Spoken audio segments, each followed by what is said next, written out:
না না, কিছুতেই নিজের মনটাকে স্থির করতে পারছি না। আমার কেন জানি না মনে হচ্ছে আমার মা ভালো নেই, আমার মা বড্ড বিপদে আছে। আর বিপদে তো থাকার কথাই, কারণ ওই রাঘব তো নিশ্চয়ই আমার মায়ের উপর এতক্ষণে অত্যাচার করতেও শুরু করে দিয়েছে।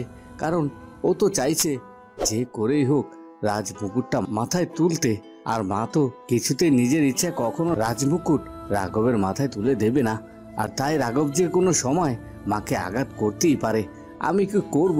আমি তো এই অবস্থায় আর তার কাছে যেতে পারছি না, কারণ রাজগণক আমাকে বারবার এই অবস্থায় রাজপ্রাসাদে যেতে বারণ করলো। ওদিকে রাঘব রাজ সিংহাসনে বসার জন্য মনে মনে সব প্রস্তুতি করে ফেলে। আজকের মধ্যে যে করেই হোক রানীমার সাহায্যে আমাকে রাজমুকুট পরে নিতে হবে। আর তাই তো আমি সবকিছু গুছিয়ে ফেলেছি, এখন শুধুমাত্র রাতের অপেক্ষা। সবকিছুই তো বুঝতে পারলাম, কিন্তু রানীমা কি এত সহজে আপনার মাথায় রাজমুকুট পরিয়ে দেবে?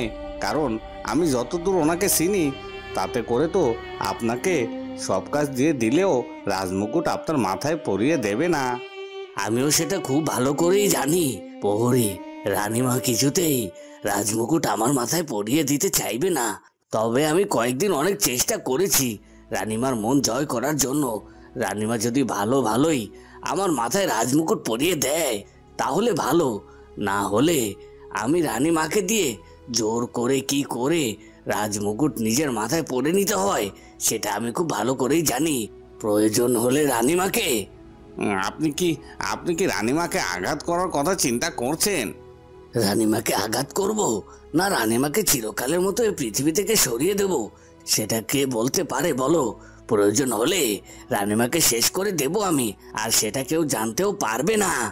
কি বলছেন কি আপনি? হ্যাঁ, আমি যদি সময় মতো আমার চাওয়াটাকে না পাই তাহলে আমি সেটাই করব, যে করেই হোক সেটাই বাস্তবায়ন করব।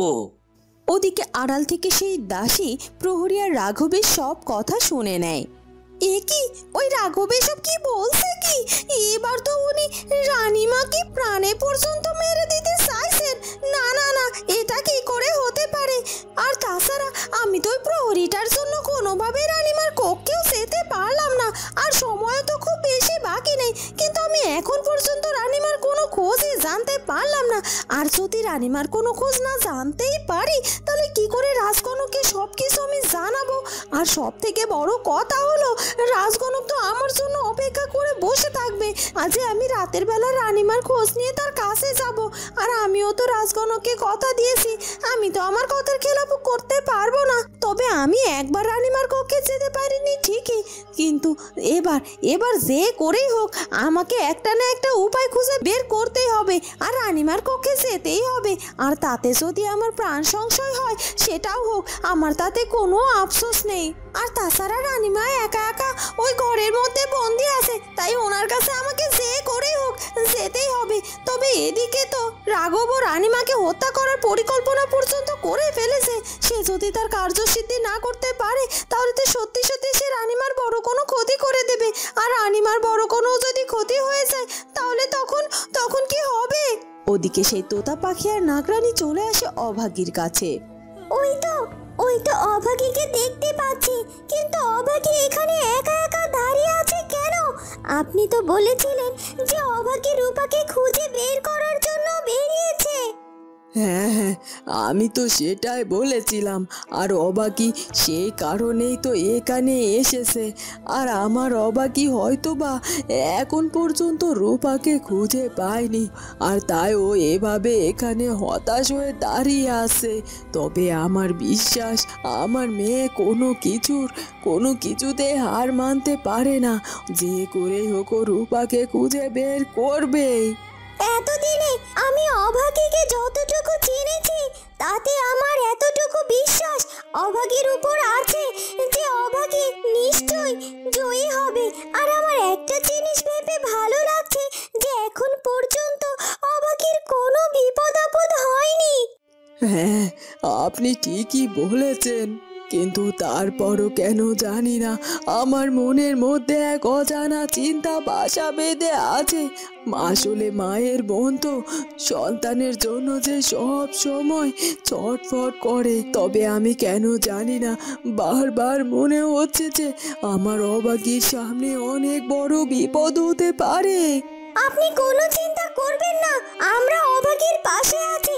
অভাগীর বিপদ হওয়ার আগেই আমরা অভাগীকে সাহায্য করব, আর দেখবেন ঠিক অভাগী সে বিপদ থেকে রক্ষা পাবে। এখন শুধুমাত্র আমাদেরকে অভাগীকে চোখে চোখে রাখতে হবে, আর ওর কাছাকাছি যাওয়ার এখন কোনো দরকার নেই।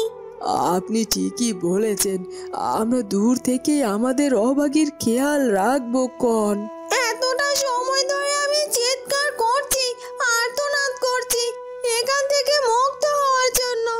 কেউ কি আমার কোনো কথা শুনতে পাচ্ছে না, নাকি এই জঙ্গলে কোনো মানুষই নেই? হ্যাঁ, তাই হবে। এই জঙ্গলটা তো অনেক গহীন জঙ্গল, এখানে তো সচরাচর কেউই আসে না। তাহলে তাহলে এখন আমার কি হবে? আমি কি এখানে এভাবে বন্দি হয়ে থাকবো, নাকি আমাকে রক্ষা করার জন্য কেউ আসবে? আমি কি আমার বাবার কাছে ফিরে যেতে পারবো না? আমি কি আমার মাকে রক্ষা করতে পারবো না? জানি না আমার বাবা এতক্ষণে আমার চিন্তায় চিন্তায় অসুস্থ হয়ে পড়েছে কিনা। আর তাছাড়া আমি তো আমার জানা মতে সেরকম কোনো অন্যায়ও করিনি। তাহলে আমার সাথে কেন কেন এমনটা হচ্ছে? এ বিধাতা, তুমি আমাকে সাহায্য করো, এই বিপদ থেকে আমাকে রক্ষা করো।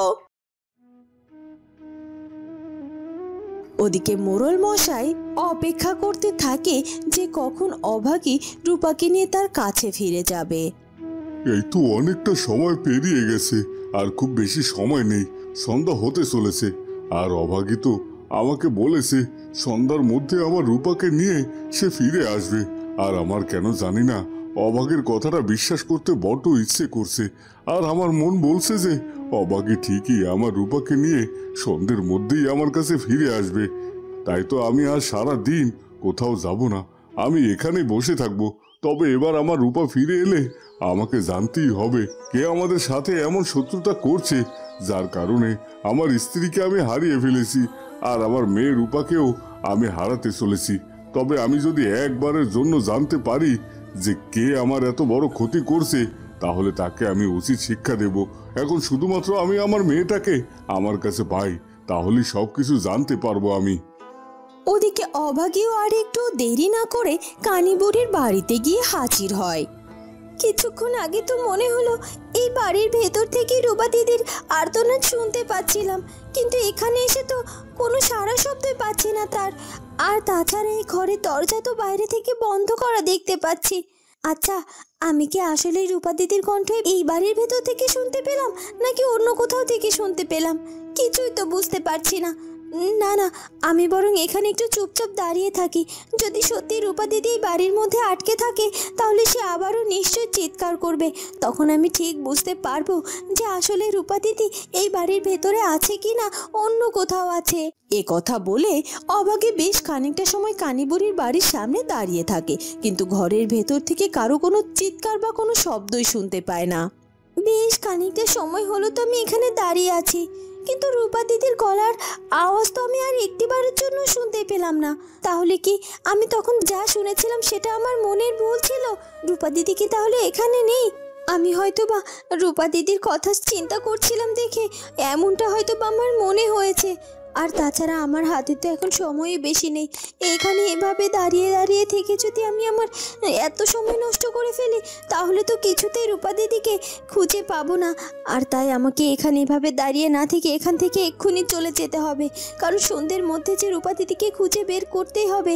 ওদিকে মোড়ল মশাই নিশ্চয়ই রূপা দিদির জন্য পথ চেয়ে বসে থাকবে। আমি তো তাকে কথা দিয়েছি যে আমি যে করেই হোক তার কথা রাখবো। এ কথা বলে অভাগী সেখান থেকে চলে যেতে থাকে। আর তখনই অভাগী আবারও চিৎকারের আওয়াজ শুনতে পায়। আমাকে বাঁচানোর মতো, আমাকে সাহায্য করার মতো কি কেউ নেই? আমি এতটা সময় ধরে আর্তনাদ করে যাচ্ছি, কেউ কি আমার কথা শুনতে পাচ্ছ না? আমাকে মুক্ত করো এই বন্ধ ঘর থেকে।